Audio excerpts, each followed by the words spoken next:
വിവിധ തലങ്ങളിലുള്ള ഡിപ്രഷനുണ്ട്. ഡിപ്രഷനെ വേണമെങ്കിൽ നമുക്ക് മൂന്നായിട്ട് തരംതിരിക്കുവാൻ കഴിയും. വളരെ തുടക്കത്തിലുള്ള ഡിപ്രഷൻ, അതിനെ മൈൽഡായിട്ടുള്ള ഡിപ്രഷൻ എന്ന് വേണമെങ്കിൽ വിളിക്കാം, അല്ലെങ്കിൽ ഡിസ്കറേജ്മെന്റ് എന്ന് വിളിക്കുവാൻ കഴിയും. അത് കഴിഞ്ഞാൽ അത് സീരിയസ് ആകുമ്പോൾ ഡിസ്പോണ്ടൻസിയിലേക്ക് പോകുകയാണ്. അതിനുശേഷം അത് മൂന്നാമത്തെ നിലവാരത്തിലേക്ക് പോവുകയാണെങ്കിൽ ഡിസ്പെയറിൽ എത്തിച്ചേരുകയാണ്, സെവിയറായി ചേരുകയാണ്. മൈൽഡ് ഉണ്ട്, സീരിയസ് ഉണ്ട്, സെവിയർ ഉണ്ട്, ഡിസ്കറേജ്മെന്റ് ഉണ്ട്, ഡിസ്പോണ്ടൻസി ഉണ്ട്, ഡിസ്പയർ ഉണ്ട്. ഡിസ്പയറിൽ എത്തിച്ചേരുമ്പോൾ ആശയറ്റ അനുഭവമാണ്. പിന്നെ പ്രതീക്ഷകളൊന്നുമില്ല. ആ വ്യക്തിക്ക് മരിച്ചാൽ മതി, മരിക്കണം, എങ്ങനെയെങ്കിലും മരിക്കണം. വിഷാദരോഗം, ഡിസ്പയർ എന്നുള്ള ഉയരത്തിൽ എത്തിച്ചേരുമ്പോഴാകുന്നു ആളുകൾ ആത്മഹത്യ ചെയ്യുന്നത്. ഈ ഡിപ്രഷൻ ഉള്ളവർക്ക് അതോട് ചേർന്ന് തന്നെ വരാൻ സാധ്യതയുള്ള മറ്റു ചില വൈകാരിക സംഘർഷങ്ങൾ, അതിലൊന്നാണ് കോപം എന്ന് പറയുന്നത്.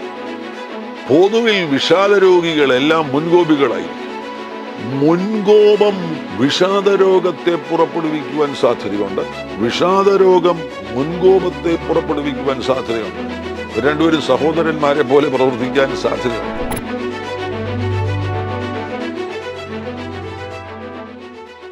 ഡിപ്രഷനിൽ നിന്ന് വിടുതൽ.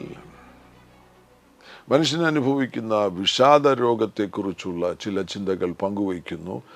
ആത്മഹത്യ വർദ്ധിച്ചുകൊണ്ടിരിക്കുന്ന ഒരു സമൂഹത്തിലാണ് ആയിരിക്കുന്നത്. അനേകം ചെറുപ്പക്കാരികൾ ആത്മഹത്യ ചെയ്യുന്നു. വ്യത്യസ്തമാകുന്ന പശ്ചാത്തലത്തിൽ നിന്ന് വരുന്ന പ്രിയപ്പെട്ടവർ പൊടുന്നനവേ ഒരു ദിവസം ഒരു സുപ്രഭാതത്തിൽ അവരെക്കുറിച്ച് വാർത്ത അറിയുകയാണ്, അവർ ആത്മഹത്യ ചെയ്തു. അതിൻ്റെയൊക്കെ പിന്നിൽ ചലിക്കുന്ന ഒരു പ്രധാനപ്പെട്ട മാനസിക സംഘർഷമാണ് വിഷാദരോഗം എന്ന് പറയുന്നത്, ഡിപ്രഷൻ. മനുഷ്യനുണ്ടാകുന്ന വിഷാദരോഗം അത് ഒരു പ്രധാനപ്പെട്ട വൈകാരിക രോഗമാകുന്നു. ഇന്നത്തെ ഭാഷയിൽ പറയുകയാണെങ്കിൽ അതൊരു സൈക്കാട്രിക് രോഗമാകുന്നു. ലോകവ്യാപകമായിട്ട് ദശലക്ഷക്കണക്കിന് ആളുകൾ അനുഭവിക്കുന്ന ഒരു വൈകാരിക രോഗം. അതിൻ്റെ സ്വാധീന വലയത്തിൽ ഒരിക്കലും പെട്ടുപോകരുത്. യെശയ്യാ പ്രവാചകന്റെ പുസ്തകം അതിൻ്റെ 61-ാമത്തെ അധ്യായത്തിൽ 1 മുതൽ 3 വരെയുള്ള വാക്യങ്ങളിൽ കർത്താവാകുന്ന യേശുക്രിസ്തുവിൻ്റെ ശുശ്രൂഷയെക്കുറിച്ച് നമുക്ക് കാണുവാൻ കഴിയുന്നുണ്ട്.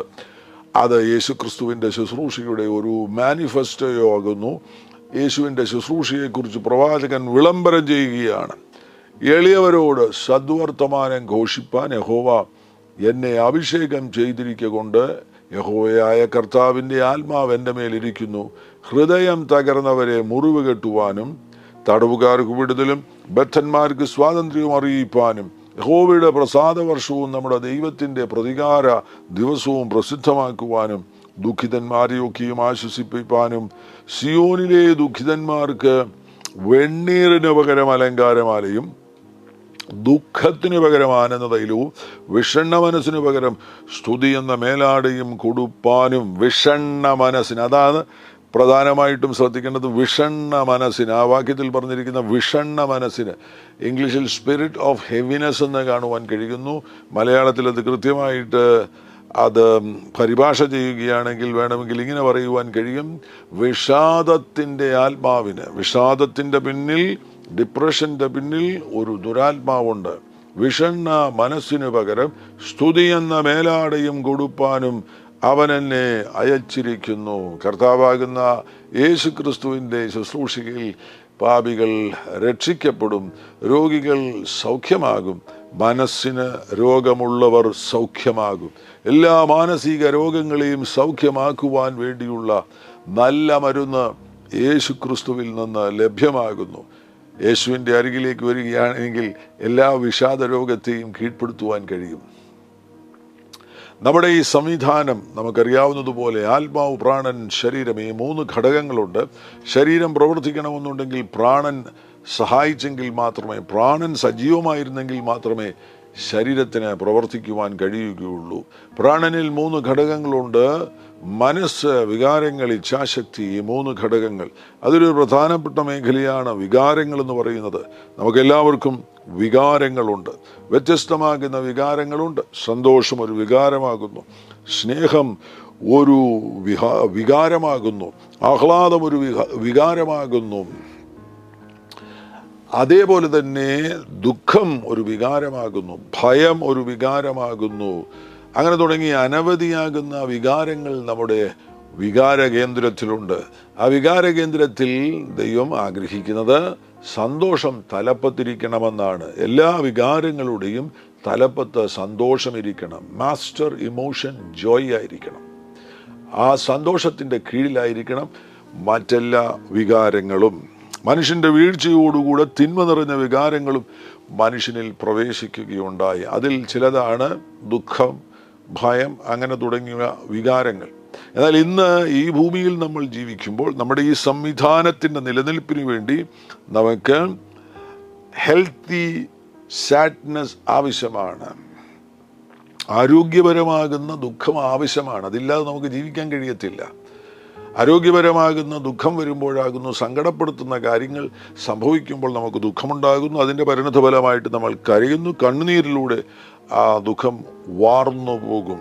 ഇല്ല എങ്കിൽ നമുക്കുള്ള ദുഃഖങ്ങൾ മറ്റാരോടെങ്കിലും പങ്കുവയ്ക്കുന്നതിലൂടെ ആ ദുഃഖത്തെ നമുക്ക് നീക്കിക്കളയുവാൻ കഴിയും. നമ്മിൽ നിന്ന് അതിനെ പുറത്താക്കുവാൻ കഴിയും. എന്നാൽ ഈ ദുഃഖം ചിലപ്പോൾ സന്തോഷത്തെ കീഴ്പ്പെടുത്തി നമ്മുടെ സംവിധാനത്തിൻ്റെ, വികാരങ്ങളുടെ സംവിധാനത്തിൻ്റെ തലപ്പത്ത് കയറിയിരിക്കുമ്പോഴാകുന്നു ഒരാൾ ഡിപ്രഷനിലേക്ക് പോകുന്നത്. ഇതേപോലെ നിഷേധാർത്ഥകമാകുന്ന എല്ലാ വികാരങ്ങളും, ഭയമില്ലാതെ നമുക്ക് ജീവിക്കാൻ കഴിയത്തില്ല. നമുക്കുള്ള ഒരു സർവൈവൽ ഇൻസ്റ്റിങ്ക്റ്റ് ആകുന്നു ഭയമെന്ന് പറയുന്നത്. ഇന്ന് ഈ ഭൂമിയിൽ ജീവിക്കണമെന്നുണ്ടെങ്കിൽ ഏതെങ്കിലും അപകടകരമാകുന്ന കാര്യം വരുന്നുണ്ട് എന്ന് നമ്മുടെ സംവിധാനത്തിന് അറിവ് ലഭിക്കുന്നത് ഭയത്തിലൂടെയാണ്. അപ്പോൾ നല്ല ഭയം നമുക്ക് ആവശ്യമാണ്. ഹെൽത്തി ഫിയർ ഇല്ലാതെ ഈ ഭൂമിയിൽ ജീവിക്കുവാൻ കഴിയത്തില്ല. ആരോഗ്യപരമാകുന്ന ഭയം നമുക്ക് ആവശ്യമാണ്. എന്നാൽ ഇത് അൺഹെൽത്തിയായി തീരുമ്പോൾ, ഭയം അൺഹെൽത്തിയായി തീരുമ്പോൾ, അത് നല്ലതല്ലാത്ത ഭയമായി തീരുന്ന സന്ദർഭത്തിൽ അതുമൂലം സൈക്കാട്രിക് രോഗങ്ങൾ ഉണ്ടാകുന്നു, ആങ്സൈറ്റി ഡിസോർഡർ ഉണ്ടാകുന്നു, ഫോബിയാസിന് അങ്ങനെയുള്ള വ്യക്തികൾ കീഴ്പ്പെട്ടു പോകുകയാണ്. അവരിൽ പാനിക് ഡിസോർഡർ ഉണ്ടാകുന്നു. സൈക്കാട്രിക് രോഗങ്ങൾ, ഭയം അൺഹെൽത്തിയായി തീരുമ്പോൾ, നല്ലതല്ലാത്തതായി തീരുമ്പോൾ, ദൈവം വെച്ചിരിക്കുന്ന ആ സംവിധാനത്തിൻ്റെ ഭാഗമായിട്ട് നമുക്ക് ആരോഗ്യപരമാകുന്ന ഭയം ആവശ്യമാണ്. ആ ഭയമില്ലാതെ നമുക്ക് ഇന്ന് ഈ ഭൂമിയിൽ ജീവിക്കുവാൻ കഴിയുകയില്ല. എന്നാൽ അതിന് ചില പ്രത്യേകമാകുന്ന അതിരുകളുണ്ട്. ആ അതിരുകൾ കടന്നു പോകുകയാണെങ്കിൽ, ചില രേഖകളുണ്ട്. ആ രേഖകൾ കടന്നു പോകുകയാണെങ്കിൽ അത് നല്ലതല്ലാത്തതായി തീരും. അത് നല്ലതല്ലാത്തതായി തീരുന്ന സന്ദർഭത്തിലാണ് അത് മുഖാന്തരമായിട്ട് സൈക്കാട്രിക് രോഗങ്ങൾ ഉണ്ടാകുന്നത്. അതുതന്നെയാണ് ദുഃഖത്തിൻ്റെ കാര്യത്തിലും. ദുഃഖത്തിന് വേണ്ടി ദൈവം വെച്ചിരിക്കുന്ന ചില രേഖകളുണ്ട്. ആ രേഖകൾക്ക് അപ്പുറത്തേക്ക് പോകുമ്പോൾ, അത് അൺഹെൽത്തി സാഡ്നെസ് ആയി തീരുമ്പോൾ, അത് നമ്മുടെ ജോയിയെ കീഴ്പ്പെടുത്തി സന്തോഷത്തെ അട്ടിമറിച്ച് വികാരങ്ങളുടെ തലപ്പത്ത് കയറിയിരിക്കുകയാണ്. നിഷേധാർത്ഥകമാകുന്ന വികാരങ്ങൾ അൺഹെൽത്തിയായി തീരുമ്പോൾ, നല്ലതല്ലാത്തതായി തീരുമ്പോൾ, അത് ഇമോഷൻസിൻ്റെ മുകളിൽ കയറിയിരിക്കുവാനുള്ള സാധ്യതയുണ്ട്. ഇമോഷനിൽ സന്തോഷമായിരിക്കണം തലപ്പത്തിരിക്കേണ്ടത്. തലപ്പത്തിരിക്കേണ്ട സന്തോഷത്തെ അട്ടിമറിച്ചിട്ട് ഇതെന്തെങ്കിലും കയറി വികാരങ്ങളുടെ തലപ്പത്തിരിക്കുകയാണെങ്കിൽ ആ വ്യക്തി ഒരു സൈക്കാട്രിക് രോഗിയായി തീരുകയാണ്. അതാണ് ഡിപ്രഷനിൽ സംഭവിക്കുന്നത്. ഒരു വ്യക്തിയിൽ ദുഃഖം വന്നത് തീവ്ര ദുഃഖമായി തീർന്നു, അനിയന്ത്രിതമാകുന്ന ദുഃഖമായി തീർന്നു. ആ ദുഃഖത്തിൽ ആ വ്യക്തി ജീവിക്കുവാൻ തുടങ്ങുമ്പോൾ ആ ദുഃഖം സന്തോഷത്തെ അട്ടിമറിച്ച് വികാരങ്ങളുടെ തലപ്പത്ത് കയറിയിരിക്കുന്നു. നമ്മളെല്ലാവരും സന്തോഷത്തിൽ ജീവിക്കണമെന്നാണ് ദൈവം നമ്മെക്കുറിച്ച് ആഗ്രഹിക്കുന്നത്. പൗലോസ് തൻ്റെ ലേഖനത്തിൽ ആവർത്തിച്ച് അത് പറയുന്നുണ്ട്. എപ്പോഴും സന്തോഷിപ്പിൻ. ഫിലിപ്പിയ ലേഖനം സന്തോഷത്തിൻ്റെ ഒരു ലേഖനമാകുന്നുവല്ലോ.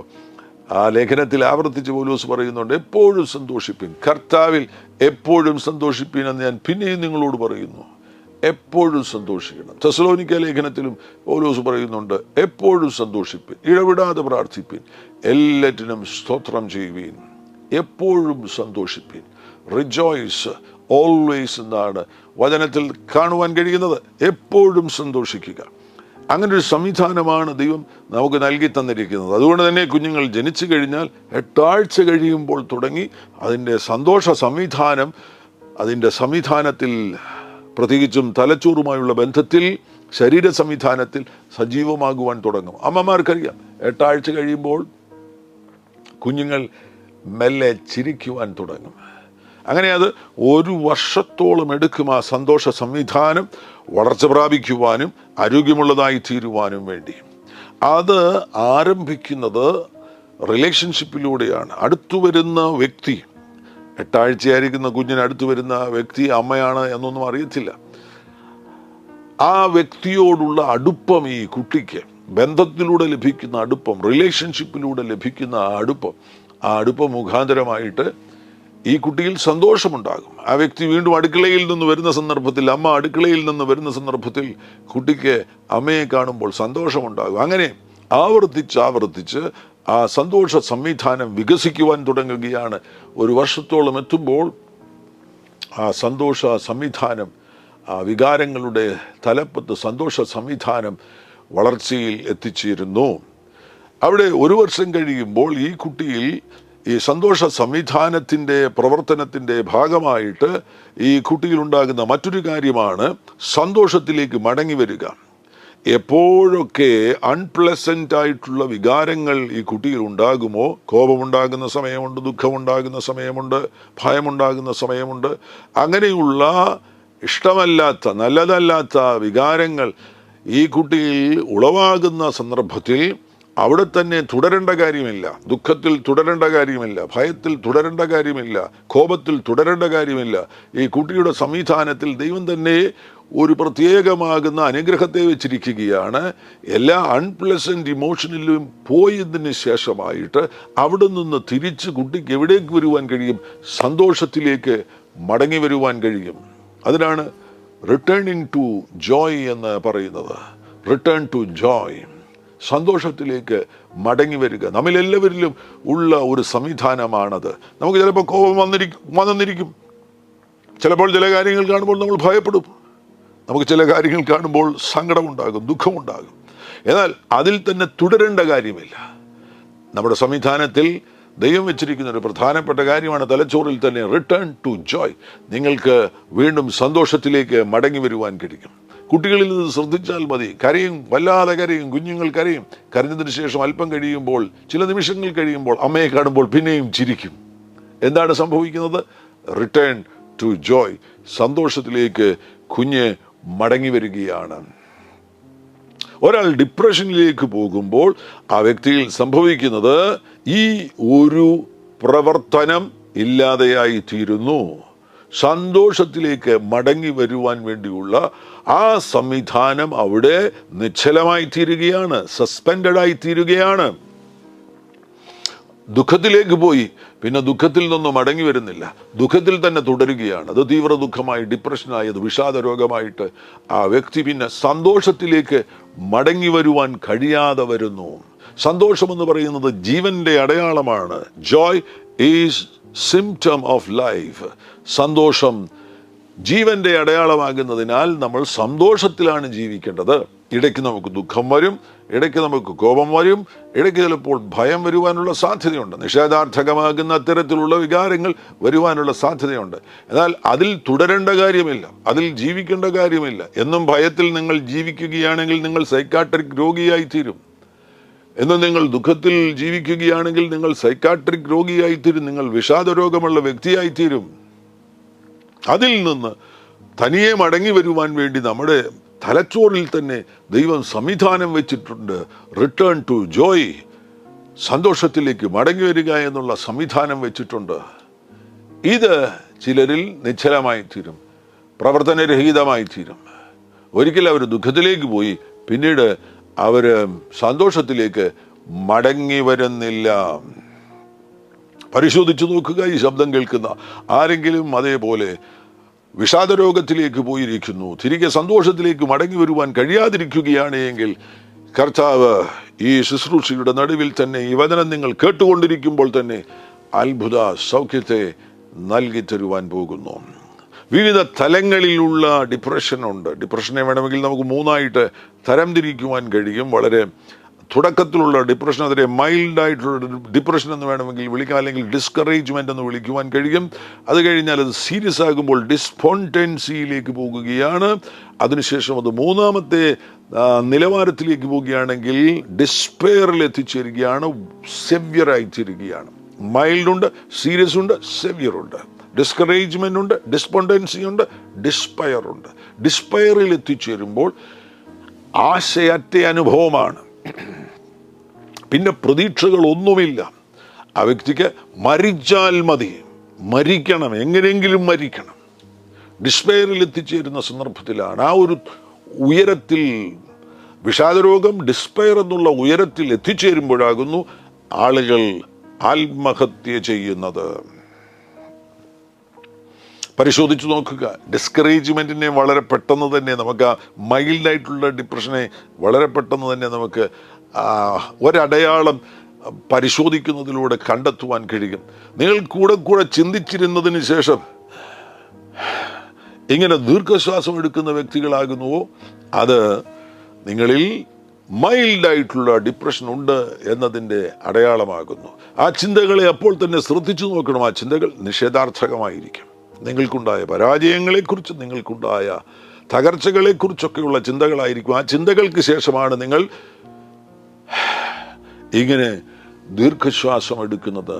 അതൊരു മൈൽഡ് ഡിപ്രഷൻ ആകുന്നു. ആ സമയത്ത് തന്നെ അത് ദൈവസന്നിധിയിൽ കൊണ്ടുവന്ന് കർത്താവിനോട് പ്രാർത്ഥനയിൽ പറഞ്ഞ് പരിഹരിച്ചോണം. ഇല്ലെങ്കിൽ അതവിടെ നിന്ന് വളർച്ച പ്രാപിക്കും. ഇതിൻ്റെ എല്ലാം പിന്നിൽ ദുരാത്മാക്കളുണ്ട്. ഇത്തരത്തിൽ വാതിലുകൾ തുറന്നു കൊടുക്കുമ്പോൾ, വിഷാദത്തിനു വേണ്ടി വാതിലുകൾ തുറന്നു കൊടുക്കുമ്പോൾ, നിഷേധാർത്ഥകമാകുന്ന ചിന്തകൾ കൊണ്ട് നിങ്ങളുടെ ചിന്തകളെ നിറയ്ക്കുമ്പോൾ, ആവർത്തിച്ച് ദുഃഖത്തിൽ തന്നെ തുടരുവാൻ നിങ്ങൾ തീരുമാനിക്കുമ്പോൾ, നിങ്ങൾ നിങ്ങളുടെ ഹൃദയത്തിൻ്റെ വാതിൽ തുറന്നു കൊടുക്കുകയാണ്. ആ സമയത്ത് ദുരാത്മാക്കൾ ഇരച്ചു കയറും. വിശേഷിച്ചും ഡിപ്രഷൻ്റെ ദുരാത്മാവ് ഇരച്ചു കയറും.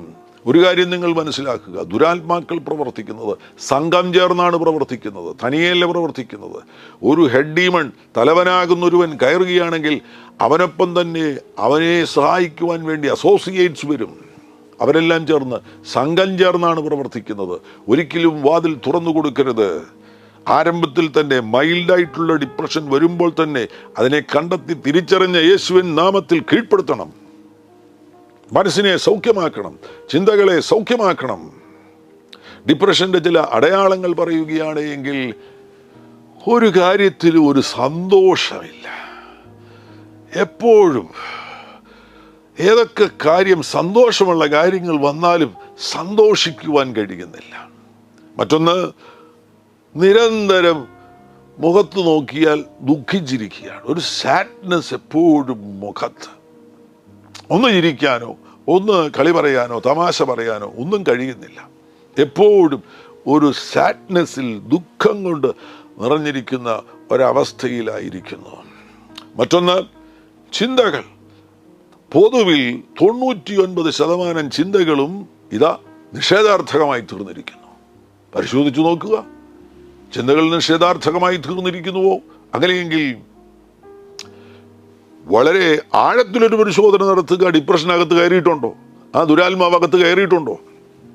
നിഷേധാർത്ഥകമാകുന്ന ചിന്തകൾ. നിങ്ങളുടെ ഭക്ഷണ രീതിക്ക് മാറ്റം വന്നിട്ടുണ്ടോ? ഒന്നുകിൽ അമിത ഭക്ഷണം കഴിക്കാൻ തുടങ്ങിയിരിക്കുന്നു, അല്ലെങ്കിൽ ഭക്ഷണം കഴിക്കാൻ വയ്യ. എനിക്ക് ഏകദേശം 30-35 വർഷം മുന്നമേ ഡിപ്രഷൻ ഉണ്ടായിരുന്നു. ആ സമയത്ത് ഞാൻ അനുഭവിച്ച ഒരു പ്രതിസന്ധി എന്ന് പറയുന്നത് ഭക്ഷണം കഴിക്കാനൊക്കത്തില്ല. ഭക്ഷണത്തോട് വെറുപ്പാണ്. ഭക്ഷണം കഴിക്കാൻ കഴിയത്തില്ല. വിശന്നാൽ പോലും കഴിക്കാൻ കഴിയാത്തൊരു അവസ്ഥയെ നേരിടേണ്ടതായിട്ട് വന്നു. ഇത് ഈ ഡിപ്രഷൻ്റെ ഒരു പ്രത്യേകതയാണ്. ചില കാര്യങ്ങൾ രണ്ട് എക്സ്ട്രീമിലേക്ക് പോകും. ചില വ്യക്തികൾക്ക് ഡിപ്രഷൻ വരുമ്പോൾ അവർ അമിത ഭക്ഷണം കഴിക്കുവാൻ തുടങ്ങുന്നു. മറ്റു ചില വ്യക്തികൾക്ക് ഭക്ഷണം കഴിക്കാൻ കഴിയത്തില്ല. ഈ രണ്ട് എക്സ്ട്രീമിലേക്ക് പോകുകയാണ്. ഭക്ഷണ രീതി പരിശോധിച്ചു നോക്കുക. മറ്റൊരു അടയാളം, ഡിപ്രഷൻ്റെ മറ്റൊരു അടയാളമാണ് ഉറക്കവുമായി ബന്ധപ്പെട്ട സംഘർഷങ്ങൾ. ചിലർക്ക് ഉറങ്ങാൻ കഴിയത്തില്ല. വിഷാദരോഗം വരുന്നതോടുകൂടെ ഉറക്കം പോയി. രാത്രിയിൽ തിരിഞ്ഞും മറിഞ്ഞും കിടക്കുകയാണ്. ഒരു പണിയായിട്ടും ഉറക്കം വരുന്നില്ല. ഉറക്കമില്ലായ്മ, ഇൻസോംനിയ എന്ന് പറയുന്നത് ഡിപ്രഷൻ്റെ പരിണിതഫലമാകുന്നു എന്ന് പൊതുവിൽ വിശ്വസിക്കുന്നു. മറ്റൊന്ന് അമിതമായി ഉറങ്ങുക, പകലും രാത്രിയും കിടന്നുറങ്ങുക. ഇതാണ് ഞാൻ പറഞ്ഞത്, ഇത് രണ്ട് എക്സ്ട്രീമിലേക്ക് പോകും. ഒന്നുകിൽ ഉറക്കമില്ലായ്മ, അല്ലെങ്കിൽ അമിതമായി ഉറങ്ങുന്നു. വേറൊന്ന് നിങ്ങൾ പരിശോധിച്ചു നോക്കുക. നിങ്ങൾ ഈ അടുത്ത നാളുകളിൽ നിങ്ങളുടെ ശരീരഭാരം കൂടുകയോ വല്ലാതെ കുറയുകയോ ചെയ്തിട്ടുണ്ടോ? ശരീരഭാരം വല്ലാതെ കൂടുകയോ ശരീരഭാരം വല്ലാതെ കുറയുകയോ ചെയ്തിട്ടുണ്ടോ? അതോടൊന്നിച്ച് തന്നെ നിങ്ങളുടെ ശരീരത്തിൽ വല്ലാത്ത അസ്വസ്ഥതകൾ വരുന്നു. ആവശ്യമില്ലാത്ത രോഗങ്ങൾ മാറി മാറി വരികയാണ്. വേറൊന്ന്, എപ്പോഴും ഒരു ക്ഷീണാവസ്ഥ, ഒരു കാര്യവും ചെയ്യുവാൻ ഉത്സാഹമില്ല. നിരാശയുടെ ഒരു പ്രധാനപ്പെട്ട അടയാളമാണ് ഉത്സാഹത്തെ ഇല്ലാതെയാക്കുക, നിരുത്സാഹികളാക്കുക. ഒരു സജീവതയുണ്ടല്ലോ, ആ സജീവത ഇല്ലാതെയായി തീരുകയാണ്. പരിശോധിച്ചു നോക്കുക, എല്ലാ കാര്യങ്ങൾക്കും ഒരു ക്ഷീണാവസ്ഥ. രാവിലെ എഴുന്നേൽക്കുമ്പോൾ മുതൽ വല്ലാത്ത ഒരു ക്ഷീണാവസ്ഥ. വേറൊന്ന്, പ്രതീക്ഷയില്ലായ്മ, ഹോപ്പ്ലെസ്നെസ്. ഒരു കാര്യത്തെയും പ്രതീക്ഷയോടുകൂടെ സമീപിക്കുവാൻ കഴിയുന്നില്ല.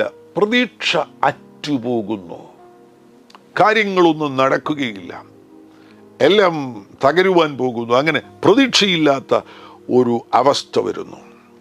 മറ്റൊരടയാളമാണ് ആവശ്യത്തിൽ കൂടുതലായിട്ടുള്ള കുറ്റബോധം. ആവശ്യത്തിൽ കൂടുതൽ എന്ന് പറയാൻ ഒക്കത്തില്ല, ആവശ്യമില്ലാത്ത കുറ്റബോധം. ദൈവമക്കളെ സംബന്ധിച്ചിടത്തോളം ഗിൽറ്റ് ഉണ്ടാകരുത്. പരിശുദ്ധാത്മാവ് നമുക്ക് കൺവിക്ഷനാണ് നൽകിത്തരുന്നത്, ബോധ്യമാണ് നൽകിത്തരുന്നത്. തെറ്റ് പറ്റിയിട്ടുണ്ടെങ്കിൽ പരിശുദ്ധാത്മാവ് നമുക്ക് കൺവിക്ഷൻ നൽകിത്തരും, ഗിൽറ്റ് നമുക്കുള്ളതല്ല. ഇതേപോലെയുള്ള ഒരു കുറ്റബോധം, നിരന്തരമായിട്ടൊരു ഗിൽറ്റ് നിങ്ങൾ കൊണ്ടു നടക്കുകയാണെങ്കിൽ, ഒരു കുറ്റബോധം നിങ്ങൾ കൊണ്ടു നടക്കുകയാണെങ്കിൽ പരിശോധിച്ചു നോക്കണം, ഡിപ്രഷൻ കയറിയിട്ടുണ്ടോ എന്ന് പരിശോധിച്ച് നോക്കേണ്ടത് ആവശ്യമാണ്.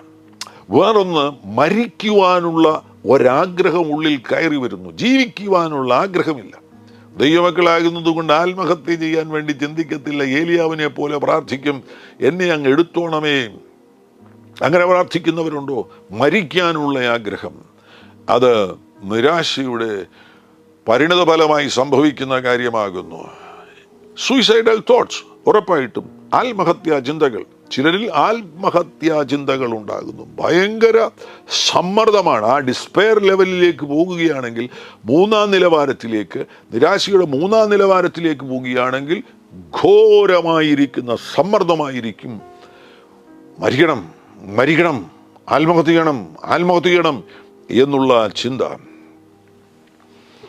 അതോടൊന്നിച്ച് തന്നെ നിങ്ങൾക്ക് ഒരു കാര്യത്തിലും ഏകാഗ്രത ലഭിക്കുന്നില്ല.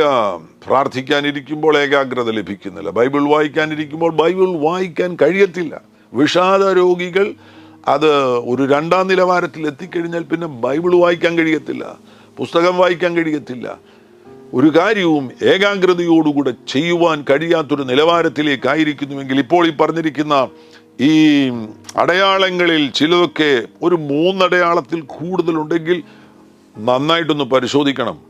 അകത്ത് ഡിപ്രഷൻ കയറിയിട്ടുണ്ടോ എന്നുള്ളത് പരിശോധിക്കണം.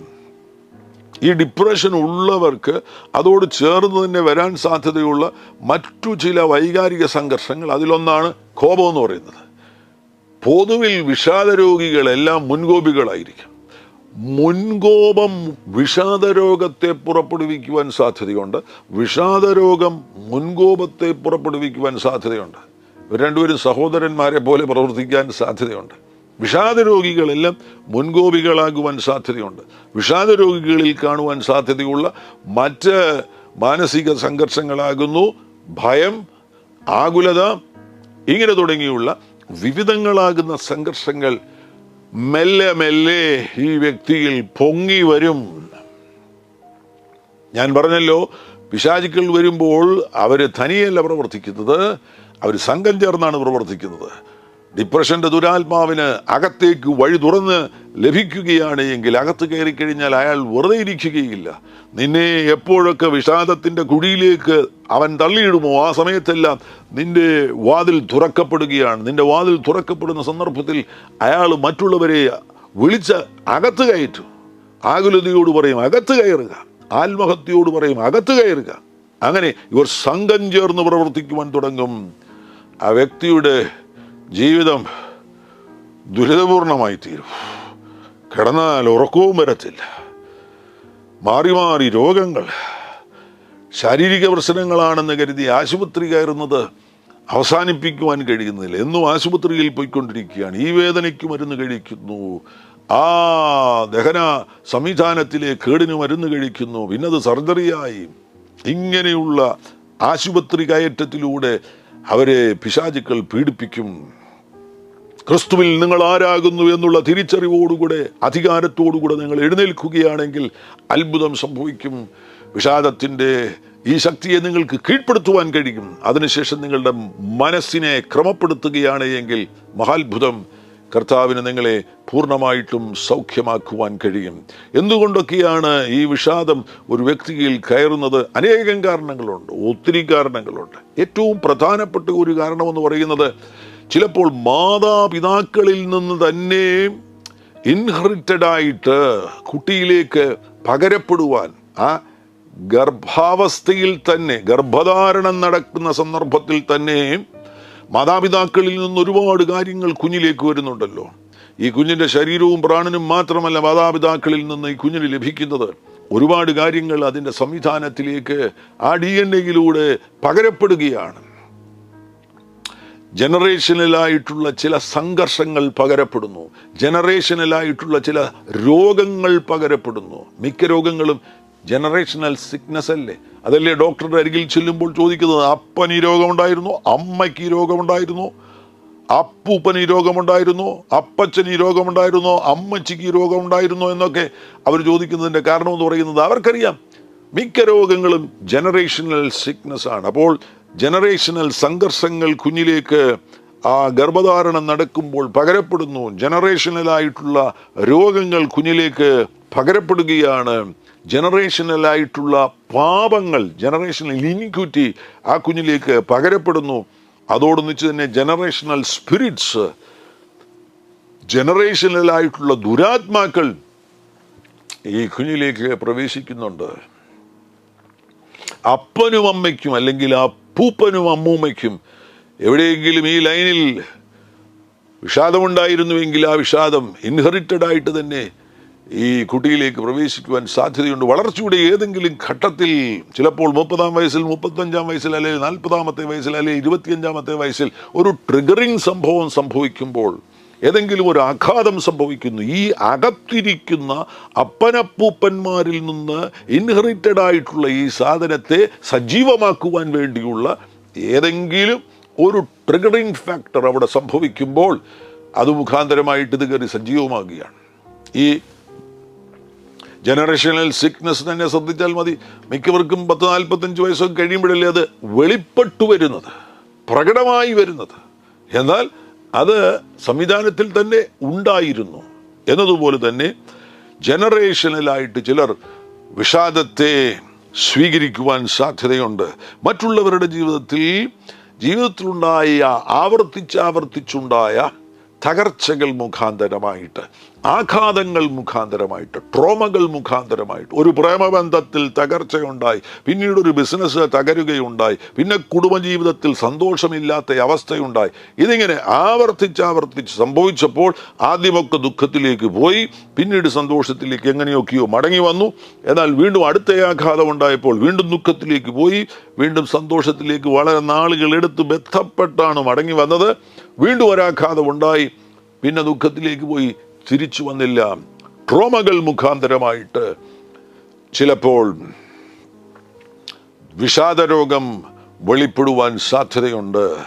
ഒരു വ്യക്തി വളർച്ചയുടെ ആദ്യ ഘട്ടങ്ങൾ മുതൽ തന്നെ സെൽഫ് എസ്റ്റീം ഇല്ലാതെ, സ്വയമായിട്ട് ഒരു നല്ല അംഗീകാരമില്ലാതെ, സ്വയാംഗീകാരമില്ലാതെ, സെൽഫ് എസ്റ്റീം ഇല്ലാതെ വളർന്ന വ്യക്തിയാകുന്നുവെങ്കിൽ, അമ്മ പറഞ്ഞു എടാ നിന്നെ ഒന്നിനും കൊള്ളത്തില്ല, അപ്പൻ പറഞ്ഞു എന്നെ ഒന്നിനും കൊള്ളത്തില്ല, ഇത് കേട്ടാണ് വളരുന്നത്. സ്കൂളിൽ അധ്യാപകർ പറഞ്ഞു ഇവനെ പോലെ ഒരു മണ്ടൻ വേറെയില്ല, ഇത് കേട്ടാണ് നിങ്ങൾ വളരുന്നത് എങ്കിൽ അത് മുഖാന്തരമായിട്ട്, ലോ സെൽഫ് എസ്റ്റീം മുഖാന്തരമായിട്ട് വിഷാദരോഗമുള്ളിൽ പ്രവേശിക്കുവാൻ സാധ്യതയുണ്ട്. മറ്റൊരു കാരണമെന്ന് പറയുന്നത് ബയോളജിക്കലായിട്ടുള്ള മാൽഫങ്ഷൻസ് ആകുന്നു. തൈറോയിഡുമായി ബന്ധപ്പെട്ട കാരണങ്ങൾ മുഖാന്തരമായി, ചിലപ്പോൾ ചില ഹോർമോൺ സംവിധാനങ്ങളിൽ ഉണ്ടാകുന്ന മാറ്റങ്ങൾ മുഖാന്തരമായിട്ട്, ബയോളജിക്കൽ മാൽഫങ്ഷൻ മുഖാന്തരമായിട്ട് ഡിപ്രഷൻ ഉണ്ടാകുവാനുള്ള സാധ്യതയുണ്ട്. നീണ്ട നാളുകൾ രോഗം മാറാതിരിക്കുകയാണെങ്കിൽ, നീണ്ട നാളുകളായി രോഗം മാറുന്നില്ല, പ്രാർത്ഥിച്ചു, മരുന്ന് കഴിച്ചു, ആശുപത്രിയിൽ നിന്ന് ആശുപത്രിയിലേക്ക് പോയി, രോഗം മാറുന്നില്ല, ആ വ്യക്തി ചിലപ്പോൾ വിഷാദത്തിലേക്ക്, ഡിപ്രഷനിലേക്ക് പോകുവാൻ സാധ്യതയുണ്ട്. ചില ലോസ്റ്റ് ഗോൾസ്, നിങ്ങൾ ചില കാര്യങ്ങൾ ലക്ഷ്യം വെച്ചു, ചില കാര്യങ്ങൾ നടപ്പിലാക്കുവാൻ വേണ്ടി വളരെ ഉത്സാഹത്തോടെ, സജീവതയോടുകൂടെ, സന്തോഷത്തോടുകൂടെ നിങ്ങളത് ആരംഭിച്ചു എങ്കിലും അത് നിങ്ങൾക്ക് പൂർത്തീകരിക്കുവാൻ കഴിഞ്ഞില്ല. ലോസ്റ്റ് ഗോൾസ്, അത് തകർന്നു പോയി. പെട്ടെന്ന് ഉയരത്തിലേക്ക് വന്നതിന് ശേഷം പൊടുന്നനവേ അത് ചീട്ടുകൊട്ടാരം തകർന്നു വീഴുന്നത് പോലെ തകർന്നുപോയി. ആ ലോസ്റ്റ് ഗോൾസ് മുഖാന്തരമായിട്ട് ഡിപ്രഷൻ ഉണ്ടാകുവാനുള്ള സാധ്യതയുണ്ട്. ഏത് കാരണവുമാകട്ടെ, അതിൻ്റെ കാരണങ്ങൾ കണ്ടെത്തിയതിന് ശേഷമായിട്ട് പരിഹരിക്കുവാൻ വേണ്ടി കർത്താവിൻ്റെ സന്നിധിയിലേക്ക് വരിക. ഇവിടെ ഏറ്റവും പ്രധാനപ്പെട്ട കാര്യമാണ് ബന്ധങ്ങളിൽ വരുന്ന തകർച്ചകൾ എന്ന് പറയുന്നത്. അനേകരുടെ ജീവിതത്തിൽ നല്ല ബന്ധങ്ങളില്ല, ഒരുപാട് തകർന്ന ബന്ധങ്ങളാണ്. അപ്പനെ കുറിച്ച് ഓർക്കുമ്പോൾ കയ്പ്, വിരോധം, അൺഫോർഗീവ്നെസ്. വിദ്യാർത്ഥി അധ്യാപകനെ കുറിച്ച് ഓർക്കുമ്പോൾ വിരോധം, കയ്പ്, ദേഷ്യം, കോപം. ബന്ധങ്ങൾ തകർന്നിരിക്കുന്നു. ഭാര്യ ഭർത്താവിനെ കുറിച്ച് ഓർക്കുമ്പോൾ വല്ലാത്ത വിരോധം, വല്ലാത്ത കയ്പ്, നല്ല ബന്ധങ്ങളില്ല, ബിലോങ്ങിങ് ഫീലിംഗ് ഇല്ല, ഞാൻ ആരുടേതെങ്കിലും ആകുന്നു എന്നുള്ള ആ ഒരു ചിന്ത ഹൃദയത്തിൽ ഉണ്ടാകുന്നില്ല. എനിക്കാരുമില്ല എന്നുള്ള ചിന്തയാണ് എല്ലാവരുടെയും, ഈ നിലയിൽ വിഷാദരോഗത്തിലേക്ക് പോകുന്ന എല്ലാവരുടെയും ചിന്താരീതി എന്ന് പറയുന്നത്. അവരുടെ ചിന്താരീതി തന്നെ നിഷേധാർത്ഥകമായി തീർന്നിരിക്കുകയാണ്. എനിക്കാരുമില്ല എന്നുള്ള ഒരു ചിന്താരീതിയിലേക്ക് പോകുന്നു. എന്നാൽ ഇവിടെ സൗഖ്യം സംഭവിക്കണമെന്നുണ്ടെങ്കിൽ, അങ്ങനെയെങ്കിൽ എല്ലാ തകർന്ന ബന്ധങ്ങളെയും യേശുക്രിസ്തുവിലൂടെ സൗഖ്യമാക്കണം. എല്ലാ തകർന്ന ബന്ധങ്ങളെയും യേശുക്രിസ്തുവിലൂടെ സൗഖ്യമാക്കണം. ക്ഷമിക്കുവാനുള്ള എല്ലാവരോടും ക്ഷമിക്കണം. നമ്മുടെ മനസ്സിനകത്തുനിന്ന് കയ്പ്, നീരസം, മുഷിവാൻ ഇഷ്ടം, ഇങ്ങനെ തുടങ്ങിയുള്ള ദുഷ്ടകാര്യങ്ങൾ പുറത്തു പോകണം. ആരോടൊക്കെ കയ്പ് തോന്നുന്നുണ്ടോ, ആരൊക്കെ മുറിവ് വരുത്തിയിട്ടുണ്ടോ, അവരോടൊക്കെ ക്ഷമിക്കുവാനുള്ള ഒരു പ്രത്യേക പ്രാപ്തി കർത്താവാകുന്ന യേശുക്രിസ്തുവിൽ നിന്ന് പ്രാപിക്കണം. പരിശുദ്ധാത്മാവുമായിട്ട് നിങ്ങൾ സഹകരിക്കുകയാണെങ്കിൽ, പ്രാർത്ഥനയിൽ മണിക്കൂറുകൾ ചിലവഴിക്കുകയാണെങ്കിൽ, പരിശുദ്ധാത്മാവ് നിങ്ങളെ സ്നേഹം കൊണ്ട് അഭിഷേകം ചെയ്യും. സ്നേഹം കൊണ്ടുള്ള അഭിഷേകം, ബാപ്റ്റിസം വിത്ത് ലവ്. അതാണ് 1 കൊരിന്ത്യർ 13 എന്ന് പറയുന്നത്. സ്നേഹം കൊണ്ടുള്ള അഭിഷേകം നിങ്ങളുടെ മേൽ വരികയാണ് എങ്കിൽ നിങ്ങൾക്ക് ഉറപ്പായിട്ടും ലഭിക്കുവാൻ സാധ്യതയുള്ള മറ്റൊരു അഭിഷേകമാണ് സന്തോഷം കൊണ്ടുള്ള അഭിഷേകം. നിങ്ങളിൽ നിന്ന് ഡിപ്രഷൻ പുറത്തു പോകും. അതിൻ്റെ പിന്നിൽ പ്രവർത്തിക്കുന്ന ദുരാത്മാവും തൻ്റെ സംഘവും പുറത്തു പോകും. പരിശുദ്ധാത്മാവ് നിങ്ങളെ സന്തോഷം കൊണ്ട് നിറയ്ക്കും.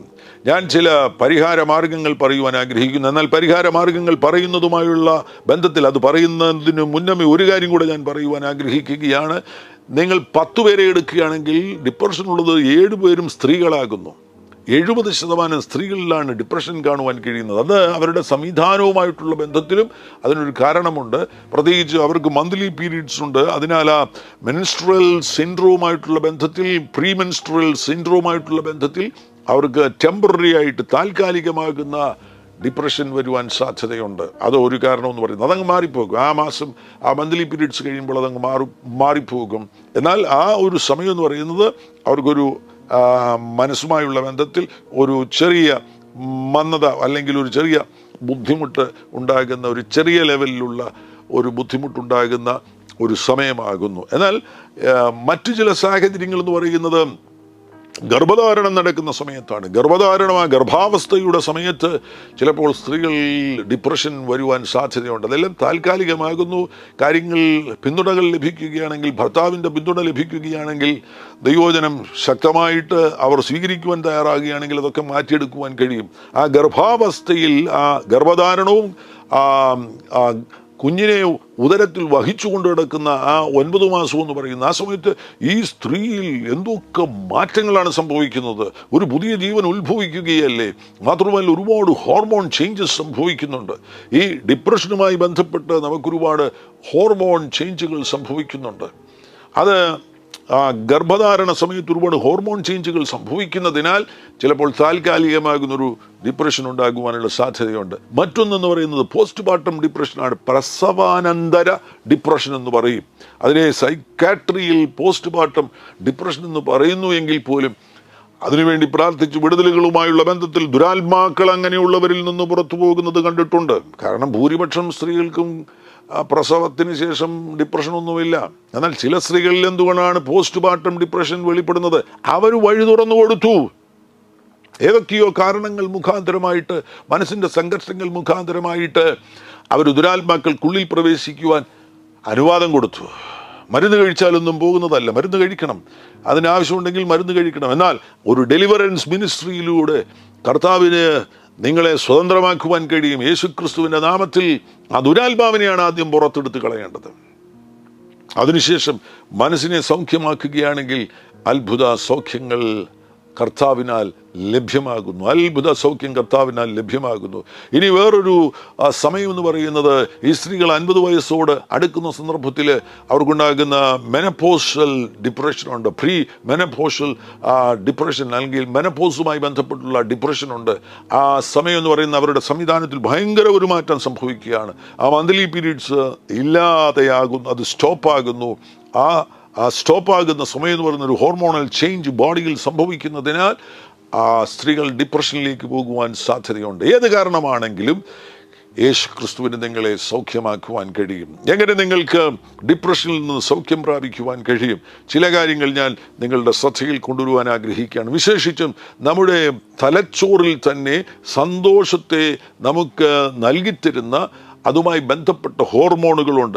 എൻഡോർഫിൻ എന്ന് പറയുന്ന ഒരു ഹോർമോണുണ്ട്, ഡോപ്പമൈൻ എന്ന് പറയുന്ന ഒരു ഹോർമോണുണ്ട്, സെറട്ടോണിൻ എന്ന് പറയുന്ന ഒരു ഹോർമോണുണ്ട്, ഓക്സിറ്റോസിൻ എന്ന് പറയുന്ന ഒരു ഹോർമോണുണ്ട്. ഒരുപാട് സംവിധാനങ്ങൾ. ഇത് ഈ ശരീരം എന്ന് പറയുന്ന ഒരു വലിയ ഫാക്ടറി പോലെയല്ലേ. മനസ്സും ശരീരവും ചേർന്നല്ലേ പ്രവർത്തിക്കുന്നത്, അല്ലെങ്കിൽ പ്രാണനും ശരീരവും ചേർന്നല്ലേ പ്രവർത്തിക്കുന്നത്.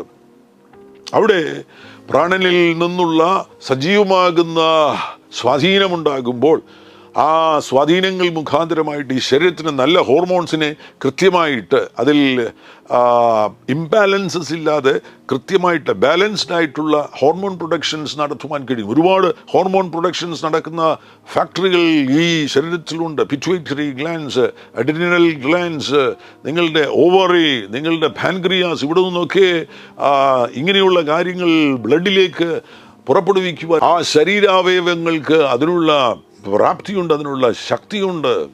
സോ അങ്ങനെയുള്ള കാര്യങ്ങൾ ഈ ശരീരത്തിൽ സംഭവിക്കുന്നതിനാൽ ഈ ഹോർമോൺസ് കൃത്യമായി ബാലൻസ്ഡ് ആയിട്ട് നമ്മിൽ നിന്ന് നമ്മുടെ ശരീരം പുറപ്പെടുവിക്കേണ്ടത് ആവശ്യമാണ്. എന്നാൽ ഒരാൾ ഡിപ്രഷനിലേക്ക് പോകുമ്പോൾ ചില ഹോർമോൺസ്, ഡോപ്പമൈൻ എന്നൊക്കെ പറയുന്ന ആ ഹോർമോണുകൾ വൈദ്യശാസ്ത്രം പറയുന്ന അതിൻ്റെ പ്രൊഡക്ഷൻ, അത് പുറപ്പെടുവിക്കുന്നത്, ശരീരം പുറപ്പെടുവിക്കുന്നത് വളരെ കുറഞ്ഞു പോവുകയാണ്. അതുകൊണ്ടാണ് സന്തോഷമില്ലാതെ വരുന്നത്. സന്തോഷം ഉണ്ടാക്കിത്തരുവാൻ പ്രാപ്തിയുള്ള നല്ല ഹോർമോണുകളെയും നല്ല അത്തരത്തിലുള്ള കാര്യങ്ങളെയും പുറപ്പെടുവിക്കുവാൻ തക്കവണ്ണമായിട്ട് നമ്മിൽ നിന്ന് സഹകരണം ആവശ്യമാണ്. ആക്സിറ്റോസിൻ എടുക്കുക. ആക്സിറ്റോസിൻ നിങ്ങൾക്ക് കൃത്യമാകുന്ന അളവിൽ നിങ്ങളുടെ ശരീരം ആക്സിറ്റോസിൻ പുറപ്പെടുവിക്കണമെങ്കിൽ നിങ്ങളുടെ ബന്ധങ്ങൾ നല്ലതായിരിക്കണം. നല്ല ബന്ധങ്ങളാണ് അതിനൊരു പ്രധാനപ്പെട്ട കാരണമെന്ന് പറയുന്നത്. ആ നല്ല ബന്ധമുള്ളവരെ കാണുമ്പോൾ, അവർക്ക് കൈ കൊടുക്കുമ്പോൾ, അവരെ കെട്ടിപ്പിടിക്കുമ്പോഴൊക്കെയും നമ്മുടെ ശരീരത്തിൽ ആക്സിറ്റോസിൻ പുറപ്പെടുകയാണ്. അതേപോലെ നിങ്ങൾ സെറട്ടോണിൻ എടുക്കുകയാണ് എങ്കിൽ സെറട്ടോണിനുമായുള്ള ബന്ധത്തിൽ നിങ്ങൾക്ക് കൃത്യമാക്കുന്ന അളവിൽ അത് ലഭിക്കണമെന്നുണ്ടെങ്കിൽ നല്ല പ്രവർത്തികൾ ചെയ്യുവാൻ തയ്യാറാകണം, മറ്റുള്ളവരെ സഹായിക്കുവാൻ തയ്യാറാകണം. ഭാര്യ ഭർത്താവിന് ചായ ഉണ്ടാക്കി കൊടുക്കുമ്പോൾ ഒരു സന്തോഷം ഉണ്ടാകുന്നില്ലേ? ഭർത്താവ് ഭാര്യയുമായിട്ട് ഒരുമിച്ച് യാത്ര ചെയ്യുമ്പോൾ ഒരു സന്തോഷമുണ്ടാകുന്നില്ലേ? ഭാര്യയെ ഞാൻ ഹെൽപ്പ് ചെയ്യുന്നു എന്ന് പറയുമ്പോൾ ഒരു സന്തോഷമുണ്ടാകുന്നില്ലേ?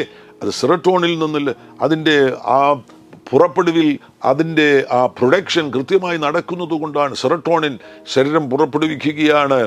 അവിടെ അതിന് സഹായകരമാകുന്ന കാര്യമാണ് നല്ല പ്രവർത്തികൾ. ചാരിറ്റി ചെയ്യണം, മറ്റുള്ളവരെ സഹായിക്കണം, ആ സാമ്പത്തിക ബുദ്ധിമുട്ട് അനുഭവിക്കുന്നവരെ നിങ്ങൾ സഹായിക്കണം. അപ്പോൾ നിങ്ങളുടെ സെറട്ടോണിൻ അളവിന് കൃത്യമാകുന്ന വർധനമുണ്ടാകും. അതേപോലെ തന്നെയാണ് ഡോപ്പമൈൻ നിങ്ങൾക്ക് കൃത്യമായി ലഭിക്കണമെന്നുണ്ടെങ്കിൽ നിങ്ങൾ ലക്ഷ്യമുള്ളവരായിരിക്കണം. ആ ലക്ഷ്യം പൂർത്തീകരിക്കുമ്പോൾ, അക്കംപ്ലീഷിംഗ് ഗോൾസ്, നിങ്ങൾ ആ ലക്ഷ്യം പൂർത്തീകരിക്കുന്ന സന്ദർഭത്തിൽ അത് മുഖാന്തരമായിട്ട് നിങ്ങൾക്ക് കൂടുതൽ ഡോപ്പമൈൻ ലഭിക്കുകയാണ്. മറ്റൊന്ന് എൻഡോർഫിനാണ്. എൻഡോർഫിൻ ലഭിക്കണമെന്നുണ്ടെങ്കിൽ സന്തോഷിക്കണം, ചിരിക്കണം, വ്യായാമം ചെയ്യണം. ഈ നിലയിലുള്ള കാര്യങ്ങൾ അങ്ങനെ വരുമ്പോൾ ഞാനിപ്പോൾ പറഞ്ഞതുപോലെ നല്ല ബന്ധങ്ങൾ ഡിപ്രഷനെ ജയിക്കുവാനുള്ള നല്ല മരുന്നാകുന്നു. നല്ല കാര്യങ്ങൾ മറ്റുള്ളവർക്ക് വേണ്ടി ചെയ്യുന്നത് ഡിപ്രഷനെ ജയിക്കുവാൻ വേണ്ടിയുള്ള നല്ല മരുന്നാകുന്നു. മറ്റൊന്ന് നല്ല ലക്ഷ്യങ്ങളും ആ ലക്ഷ്യങ്ങൾ പൂർത്തീകരിക്കുന്നതും ഡിപ്രഷനെ ജയിക്കുവാനുള്ള നല്ല മരുന്നാകുന്നു. അതോടൊന്നിച്ച് തന്നെ സന്തോഷിക്കുക എന്ന് പറയുന്നത്, ചിരിക്കുക, വ്യായാമം ചെയ്യുക എന്ന് പറയുന്നത് ഡിപ്രഷനെ ജയിക്കുവാനുള്ള ഏറ്റവും നല്ല കാര്യമാകുന്നു. ഇവിടെ തന്നെ ഏറ്റവും പ്രധാനപ്പെട്ടൊരു കാര്യം ചെയ്യേണ്ടത്, നിങ്ങൾ ആരെങ്കിലും ഡിപ്രഷനിലൂടെ കടന്നു പോകുന്നുവെങ്കിൽ ആദ്യം തന്നെ അതിൻ്റെ കാരണം എന്താണെന്ന് കണ്ടെത്തണം. അത് ജനറേഷനിലാകുന്നുവോ, അതേതെങ്കിലും ഒരു ലോസ്റ്റ് ഗോൾ മൂലമാണോ സംഭവിച്ചിരിക്കുന്നത്, അല്ല ഏതെങ്കിലും ഒരു ആഘാതം മൂലമാണോ അത് സംഭവിച്ചിരിക്കുന്നത്, കാരണം കണ്ടെത്തണം. അവിടെ ആരോടെങ്കിലും ക്ഷമിക്കുവാനുണ്ടെങ്കിൽ ക്ഷമിക്കുവാൻ തയ്യാറാണ്. അങ്ങനെ ഒരാന്തരിക സൗഖ്യം തന്നെ പ്രാപിച്ചതിന് ശേഷം ഈ ദുരാത്മാക്കളെ, ഈ ഡിപ്രഷന്റെ പിന്നിൽ പ്രവർത്തിക്കുന്ന ദുരാത്മാക്കളെ, അവരെ പുറത്താക്കണം. അതൊരു ഡെലിവറൻസ് തന്നെ അവിടെ നടക്കേണ്ടത് ആവശ്യമാണ്. അവയെ പുറത്താക്കണം. അവയെ നിങ്ങൾക്ക് തന്നെ പുറത്താക്കുവാൻ കഴിയും. ഈ കാര്യങ്ങളെക്കുറിച്ചുള്ള തിരിച്ചറിവ് നിങ്ങൾ പ്രാപിച്ചതിന് ശേഷം, വചനം നിങ്ങൾ മനസ്സിലാക്കിയതിന് ശേഷം, നിങ്ങൾ തന്നെ അധികാരത്തോടുകൂടെ കൽപ്പിക്കുകയാണെങ്കിൽ, വേറൊരു പാസ്റ്ററും കൽപ്പിക്കേണ്ട കാര്യമില്ല. നിങ്ങളിലുള്ള പിശാചുക്കളെ പുറത്താക്കുവാനുള്ള പൂർണ്ണാധികാരം നിങ്ങൾക്ക് തന്നെയാണ്. ഒരു ദൈവവേദലിനാണ് പൂർണ്ണാധികാരമുള്ളത്. പാമ്പുകളെയും തേളുകളെയും ശത്രുവിൻ്റെ സകലബലത്തെയും ചവിട്ടുവാൻ ഞാൻ നിങ്ങൾക്ക് അധികാരം തരുന്നു, ഒന്നും നിങ്ങൾക്ക് ഒരു ദോഷവും വരുത്തുകയില്ല എന്നുള്ള വചനം. അവയെ പുറത്താക്കുവാനുള്ള പൂർണ്ണാധികാരം നിങ്ങൾക്കുള്ളതിനാൽ യേശുവിൻ നാമത്തിൽ വിഷാദത്തിൻ്റെ ദുരാത്മാക്കളെ പുറത്താക്കുക. അതിനുശേഷമായിട്ട് ശ്രദ്ധിക്കേണ്ട ചില കാര്യങ്ങൾ: ഒന്ന്, പ്രശ്നത്തിൽ ശ്രദ്ധ കേന്ദ്രീകരിക്കരുത്, പരിഹാരത്തിൽ എപ്പോഴും ശ്രദ്ധ കേന്ദ്രീകരിക്കണം. ഏത് പ്രശ്നം വന്നു കഴിഞ്ഞാൽ ഉടൻ തന്നെ പരിഹാരത്തിലേക്ക് നീങ്ങുകയും പരിഹാരത്തിൽ ശ്രദ്ധ കേന്ദ്രീകരിക്കുകയും ചെയ്യുക. നിങ്ങൾ ഒരു നല്ല കൗൺസിലറെ കണ്ടെത്തുക, ഒരു ക്രിസ്ത്യൻ കൗൺസിലറെ, വളരെ പക്വതയുള്ള മാച്യൂർ ക്രിസ്ത്യനെ കണ്ടെത്തുക. ഈ മേഖലയിൽ പരിചയസമ്പന്നനാകുന്ന ഒരു ക്രിസ്ത്യൻ കൗൺസിലറെ കണ്ടെത്തിയതിനു ശേഷം നിങ്ങളുടെ വേദനകളും ദുഃഖങ്ങളും എല്ലാം ആ വ്യക്തിയോട് പങ്കുവയ്ക്കുന്നതിലൂടെ നിങ്ങൾക്ക് ഡിപ്രഷനെ ജയിക്കുവാൻ കഴിയും. ഹന്നയുടെ ഉദാഹരണം മനസ്സിലാക്കുക. ഹന്ന തനിക്ക് ഭർത്താവിനോട് പറയാൻ കഴിയത്തില്ല, തൻ്റെ വീട്ടിലുള്ള പെനീനയോട് പറയാൻ കഴിയത്തില്ല. അതുകൊണ്ട് ഈ ഷെയറിംഗ് എന്ന് പറയുന്നത് വലിയൊരു ഹീലിംഗ് മെഡിസിൻ ആകുന്നു. ഷെയറിംഗ് എന്ന് പറയുന്ന ഒരു വലിയ ഹീലിംഗ് ടൂളാകുന്നു. സൗഖ്യത്തിന് വേണ്ടിയുള്ള ഒരു പ്രധാനപ്പെട്ട ഉപകരണമാകുന്നു പങ്കുവയ്ക്കൽ എന്ന് പറയുന്നത്. ഹന്ന എന്താണ് ചെയ്യുന്നത്? ആലയത്തിൽ വന്ന് ദൈവത്തോട് സകല കാര്യങ്ങളും പങ്കുവയ്ക്കുകയാണ്. പങ്കുവയ്ക്കലിലൂടെ നിങ്ങൾക്ക് സൗഖ്യം സ്വീകരിക്കുവാൻ കഴിയും. മറ്റൊന്ന്, യെശയ്യാ പ്രവാചകന്റെ പുസ്തകം 61:3 നമ്മൾ വായിച്ചതാണ്: വിഷണ്ണ മനസ്സിന് പകരം സ്തുതി എന്ന മേലാട. എപ്പോഴും ദൈവത്തെ സ്തുതിക്കുന്നവരാകുക, ദൈവത്തെ സ്തുതിക്കുന്നവരാകുക. സ്തുതി എന്ന് പറയുന്ന ഒരു വെളിച്ചമാകുന്നു. ഡിപ്രഷൻ എന്ന് പറയുന്ന ഇരുട്ടാകുന്നു. ഇരുട്ടിനെ തകർക്കുവാൻ വെളിച്ചത്തിന് കഴിയും. നിങ്ങളുടെ ആദരത്തിൽ നിന്ന് സ്തുതി, സ്തോത്രം, ഹല്ലേലൂയ ശബ്ദം മുഴങ്ങുമ്പോൾ ഇരുട്ടാകുന്ന ഡിപ്രഷനെ നിങ്ങൾക്ക് കീഴ്പ്പെടുത്തുവാൻ കഴിയും. വെറുതെ ഇരിക്കരുത്, വളരെ ആക്റ്റീവാകണം, വളരെ സജീവമാകണം, തിരക്കുള്ളവരായി മാറണം. അതുകൊണ്ട് തന്നെ തലേ ദിവസം തന്നെ, നാളത്തെ ദിവസം രാവിലെ ഇത്ര സമയത്ത് എഴുന്നേൽക്കണം. അതുമുതൽ ചെയ്യേണ്ട കാര്യങ്ങൾ നിങ്ങൾ അതിന് പദ്ധതിയിടണം. Schedule your day. നിന്റെ ദിവസത്തെ നീ രൂപപ്പെടുത്തുക. എന്തൊക്കെ കാര്യങ്ങളാണ്? രാവിലെ 4 മണിക്ക് എന്താണ് ചെയ്യേണ്ടത്, 8 മണിക്ക് എന്താണ് ചെയ്യേണ്ടത്, 10 മണിക്ക് എന്താണ് ചെയ്യേണ്ടത്, അതിന് പദ്ധതിയിടുക, രൂപപ്പെടുത്തുക. വെറുതെ കുത്തിയിരുന്ന് ഏതെങ്കിലുമൊക്കെ കാര്യങ്ങൾ കണ്ടുകൊണ്ട് സമയം ചിലവഴിക്കരുത്. ചിന്തിച്ച് നെഗറ്റീവായിട്ടുള്ള കാര്യങ്ങൾ ചിന്തിച്ച് വെറുതെ ദീർഘശ്വാസം എടുത്തുകൊണ്ടിരിക്കരുത്. വളരെ ആക്റ്റീവായിട്ട് കാര്യങ്ങൾ ചെയ്യുന്നൊരു വ്യക്തിയായിട്ട് നിങ്ങൾ തീരേണ്ടത് ആവശ്യമാണ്. ഏറ്റവും പ്രധാനപ്പെട്ട ഒരു മേഖലയാണ് നിങ്ങളുടെ ചിന്തകളെ നിങ്ങൾ രൂപാന്തരപ്പെടുത്തുക. ഈ ലോകത്തിന് അനുരൂപമാകാതെ നന്മയും പ്രസാദവും പൂർണ്ണതയുമുള്ള ദൈവഹിതം ഇന്നതെന്ന് തിരിച്ചറിയേണ്ടതിന് മനസ്സ് പുതുക്കി രൂപാന്തരപ്പെടുവീൻ. അവിടെ മനസ്സിനെ എങ്ങനെ പുതുക്കുവാൻ കഴിയും, രൂപാന്തരപ്പെടുത്തുവാൻ കഴിയും? ചിന്തകൾ, നിങ്ങളുടെ ചിന്തകളെ നിങ്ങൾ രൂപാന്തരപ്പെടുത്തുക. എല്ലാ നിഷേധാർത്ഥകമാകുന്ന ചിന്തകളെയും പുറത്താക്കുക. ചിന്തകളെ നമ്മളത് ശ്രമിക്കണം, വർഷങ്ങളെടുക്കും. ഞങ്ങളൊക്കെ നാളുകളെടുത്താണ് ചിന്തകളെ പോസിറ്റീവാക്കിയത്. നെഗറ്റീവ് ചിന്തകളെ അനുവദിക്കരുത്. നെഗറ്റീവ് സ്പീച്ചുകളെ, സംസാരത്തിൽ നെഗറ്റീവ് കാര്യങ്ങൾ സംസാരിക്കരുത്. ചിന്തയും സംസാരവും ശ്രദ്ധിക്കുക. അതോടൊന്നിച്ച് വ്യായാമം ചെയ്യുക, നല്ലപോലെ വ്യായാമം ചെയ്യുക. ഏറ്റവും പ്രധാനപ്പെട്ടത് പ്രാർത്ഥിക്കുക. എല്ലാ ദിവസവും കൃത്യമായിട്ട് ദീർഘസമയം പ്രാർത്ഥിക്കുക. 2 മണിക്കൂർ, 3 മണിക്കൂർ, 4 മണിക്കൂർ പ്രാർത്ഥിക്കുക. വിഷാദത്തെ നിങ്ങൾക്ക് സമ്പൂർണമായും കീഴ്പ്പെടുത്തുവാൻ കഴിയും. നിങ്ങൾക്ക് വിജയകരമാകുന്ന, സന്തോഷകരമാകുന്ന, ആരോഗ്യമുള്ള, ദീർഘായുസ്സുള്ള ഒരു ജീവിതം നയിക്കുവാൻ കഴിയും. ഈ ശബ്ദം കേൾക്കുന്ന ആരെങ്കിലും ഒരു വിടുതലിലേക്ക് പ്രവേശിക്കണമെന്ന് ആഗ്രഹമുണ്ടെങ്കിൽ ഇപ്പോൾ എന്നോട് ചേർന്ന് പ്രഥമമായ ഒരു പ്രാർത്ഥന പ്രാർത്ഥിക്കുക. ഞാൻ ഈ പ്രാർത്ഥന ഏറ്റുപറയുന്ന സന്ദർഭത്തിൽ, ഈ പ്രാർത്ഥന ഞാൻ പറഞ്ഞു തരുന്ന സന്ദർഭത്തിൽ നിങ്ങളത് ഏറ്റുപറയുക. ഈ സമയത്ത് തന്നെ പരിശുദ്ധാത്മാവ് നിങ്ങളെ തൊടുവാൻ ആഗ്രഹിക്കുന്നു. ദൈവത്തിൻ്റെ ദൂതന്മാർ ഇപ്പോൾ നിങ്ങളുടെ അരികിൽ വരികയാണ്. ഈ സമയത്ത് തന്നെ ഒരു അത്ഭുതം സംഭവിക്കുവാൻ പോകുന്നു. എന്നോട് ചേർന്ന് പ്രാർത്ഥിക്കുക. ഞാൻ ഈ പറയുന്ന പ്രാർത്ഥന ഏറ്റുപറയുക. സ്വർഗീയ പിതാവേ, സ്വർഗീയ പിതാവേ, യേശുക്രിസ്തുവിൻ നാമത്തിൽ, യേശുക്രിസ്തുവിൻ നാമത്തിൽ ഞാൻ പ്രഖ്യാപിക്കുന്നു, യേശുക്രിസ്തു എന്റെ കർത്താവും എന്റെ കർത്താവും എന്റെ രക്ഷിതാവും, എന്റെ രക്ഷിതാവും, യേശുക്രിസ്തു എന്റെ ആത്മാവിന്റെ കർത്താവ്, എന്റെ ആത്മാവിന്റെ കർത്താവ്, യേശുക്രിസ്തു എന്റെ പ്രാണന്റെ കർത്താവ്, എന്റെ പ്രാണന്റെ കർത്താവ്, യേശുക്രിസ്തു എന്റെ വികാരങ്ങളുടെ കർത്താവ്, എന്റെ വികാരങ്ങളുടെ യേശുക്രിസ്തു എന്റെ ശരീരത്തിന്റെ കർത്താവ്, എന്റെ ശരീരത്തിന്റെ കർത്താവ്. സ്വർഗീയ പിതാവേ, സ്വർഗീയ പിതാവേ, ഞാനായിരിക്കുന്ന ഈ വിഷാദത്തിന്റെ കുഴിയിൽ നിന്ന് എന്നെ വിടുവിക്കണമേ, എന്നെ വിടുവിക്കണം. ഞാൻ വിഷാദത്തിലായപ്പോൾ അങ്ങേക്ക് എന്നെ സഹായിക്കുവാൻ കഴിയുകയില്ല എന്ന് ഞാൻ ചിന്തിച്ചത് അങ്ങയുടെ അരികിൽ വിടുതലിനായിട്ട് കടന്നു വരാതിരുന്നത് പാപമാണെന്ന് ഞാൻ സമ്മതിക്കുന്നു. യേശുവിൻ നാമത്തിൽ ഞാൻ ക്ഷമ ചോദിക്കുകയാണ്. ഇപ്പോൾ ഞാൻ ഏറ്റുപറയുകയാണ്. കർത്താവാകുന്ന യേശുവിന് എന്നെ ഈ വിഷാദത്തിന്റെ കുഴിയിൽ നിന്ന് പൂർണ്ണമായും വിടുവിക്കുവാൻ കഴിയും. ഞാൻ വിശ്വസിക്കുന്നു. അതിനാൽ ഞാൻ അങ്ങയുടെ അരികിൽ അടുത്തു വരികയാണ്. അങ്ങയുടെ ആണിപ്പഴുതുള്ള കരം കൊണ്ട് എന്റെ പ്രാണനെ തൊട്ട്, എന്റെ വികാരങ്ങളെ തൊട്ട് എന്നെ സൗഖ്യമാക്കണമേ. ഇപ്പോൾ ഞാൻ പ്രാർത്ഥിക്കുന്നു.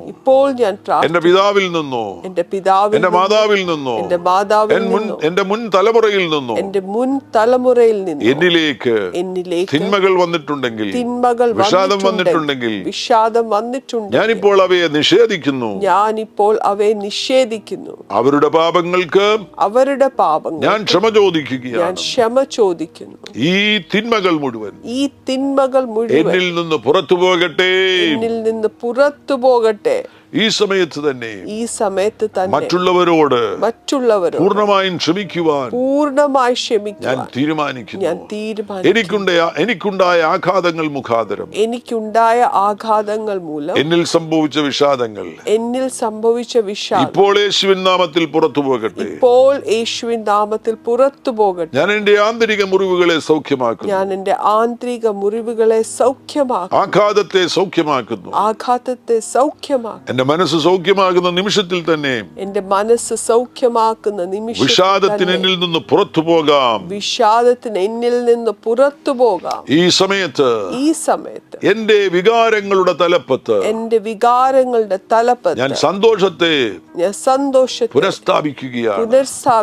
യേശുക്രിസ്തു നൽകിയ അധികാരം യേശു ക്രിസ്തു നൽകിയ ഞാനിപ്പോൾ ഉപയോഗിക്കുന്നു. ഞാൻ ഉപയോഗിക്കുന്നു. യേശു ക്രിസ്തുവിന് അധികാരമുള്ള നാമത്തിൽ. യേശു ക്രിസ്തുവിന് അധികാരമുള്ള നാമത്തിൽ. വിഷാദത്തിന്റെ ദുരാത്മാവേ, വിഷാദത്തിന്റെ ദുരാത്മാവേ, നീയും നിന്നോടൊപ്പം പ്രവർത്തിക്കുന്ന എല്ലാ ദുരാത്മ സംഘങ്ങളും ഇപ്പോൾ ഒരുമിച്ച് ബന്ധിക്കപ്പെട്ട് ഈ നിമിഷത്തിൽ മൊത്തമായിട്ട് യേശുക്രിസ്തുവിന്റെ കാൽ കീഴെ പോകട്ടെ. യേശുക്രിസ്തുവിന്റെ കാൽ കീഴെ പോകട്ടെ. ഞാനിപ്പോൾ സ്വതന്ത്രനായി തീർന്നിരിക്കുന്നു. ഞാനിപ്പോൾ സ്വതന്ത്രയായി തീർന്നിരിക്കുന്നു. യേശുവിൻ നാമത്തിൽ എന്റെ ആത്മാവും എന്റെ പ്രാണനും എന്റെ ശരീരവും ദൈവിക ക്രമത്തിലേക്ക് വരട്ടെ. അലൈൻമെന്റിലേക്ക് വരട്ടെ. ഞാനിപ്പോൾ സൗഖ്യമായിരിക്കുന്നു. വലിയ സന്തോഷത്തെ ഞാൻ സ്വീകരിക്കുന്നു. എന്റെ ശരീര സംവിധാനങ്ങൾ മുഴുവൻ സൗഖ്യമാകുന്നു. ക്രമമായിട്ട് എൻഡോർഫിനും ആക്സിറ്റോസിനും ഡോപ്പമൈനും സെറോട്ടോണിനും എന്റെ ശരീരത്തിൽ പുറപ്പെടുകയും ഞാൻ ജീവിതത്തിൽ തുടർമാനമായി സന്തോഷത്തിൽ ജീവിക്കുകയും ചെയ്യും. ഞാൻ എപ്പോഴും സന്തോഷിക്കും. യേശുവേ, അങ്ങനെ സൗഖ്യമാക്കിയതിനായി സ്തോത്രം. പരിശുദ്ധാത്മാവേ, അങ്ങനെ പ്രവർത്തിച്ചതിനായി സ്തോത്രം. സ്വർഗീയ പിതാവേ, ഞാൻ അങ്ങേക്ക് നന്ദി പറയുന്നു. യേശുക്രിസ്തുവിൻ നാമത്തിൽ തന്നെ.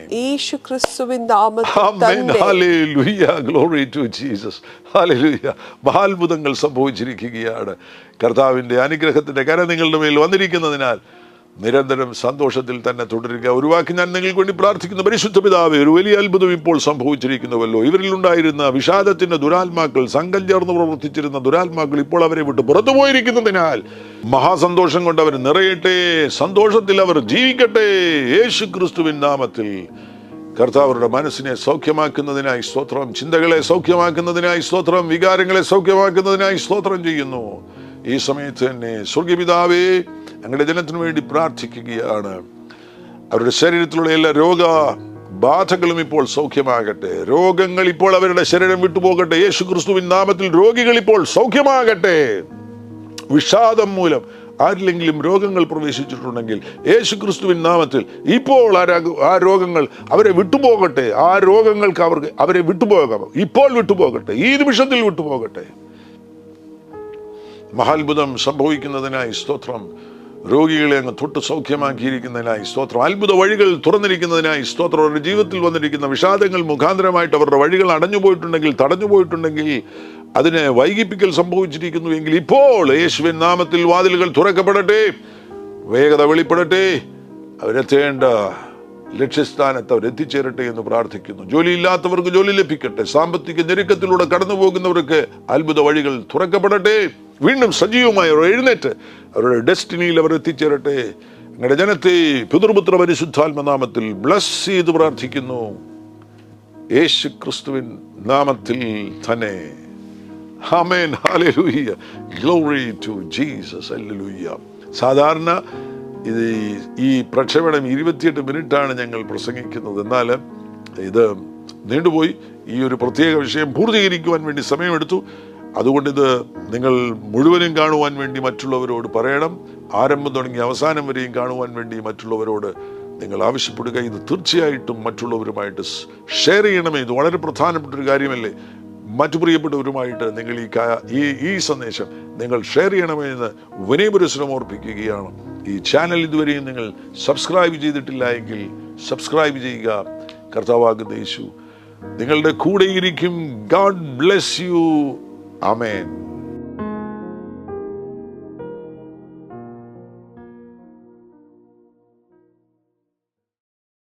എല്ലാ പ്രഭാതത്തിലും 3 മിനിറ്റ് നീണ്ടു നിൽക്കുന്ന ഒരു ചെറിയ സന്ദേശം വാട്സപ്പിൽ അയക്കുന്നുണ്ട്.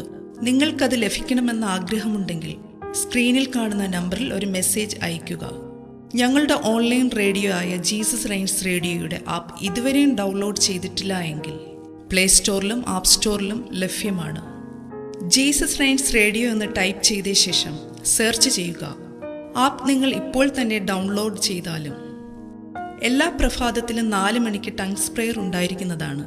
നിങ്ങളുടെ ആത്മീയ വർധനവിനായി ദയവായി സൂമിൽ ജോയിൻ ചെയ്താലും. മീറ്റിംഗ് ID സ്ക്രീനിൽ നിങ്ങൾക്ക് ലഭ്യമാണ്. അതോടൊപ്പം തന്നെ എല്ലാ ബുധനാഴ്ചയും രാത്രി 10 മുതൽ 1 മണി വരെ നൈറ്റ് പ്രെയർ ഉണ്ടായിരിക്കുന്നതാണ്. നമുക്ക് ഒരുമിച്ച് രാജ്യങ്ങൾക്ക് വേണ്ടി പ്രാർത്ഥിക്കാം. ദയവായി സൂമിൽ ജോയിൻ ചെയ്താലും. ഈ യൂട്യൂബ് ചാനൽ നിങ്ങൾ ഇതുവരെയും സബ്സ്ക്രൈബ് ചെയ്തിട്ടില്ല എങ്കിൽ ഇപ്പോൾ തന്നെ സബ്സ്ക്രൈബ് ചെയ്യുക. ശേഷം ബെൽ ബട്ടൺ അമർത്താൻ മറക്കല്ലേ. ഈ സന്ദേശം മറ്റുള്ളവരിലേക്ക് അനുഗ്രഹമാകാൻ ഷെയർ ചെയ്താലും. കർത്താവ് നിങ്ങളെ ധാരാളമായി അനുഗ്രഹിക്കട്ടെ.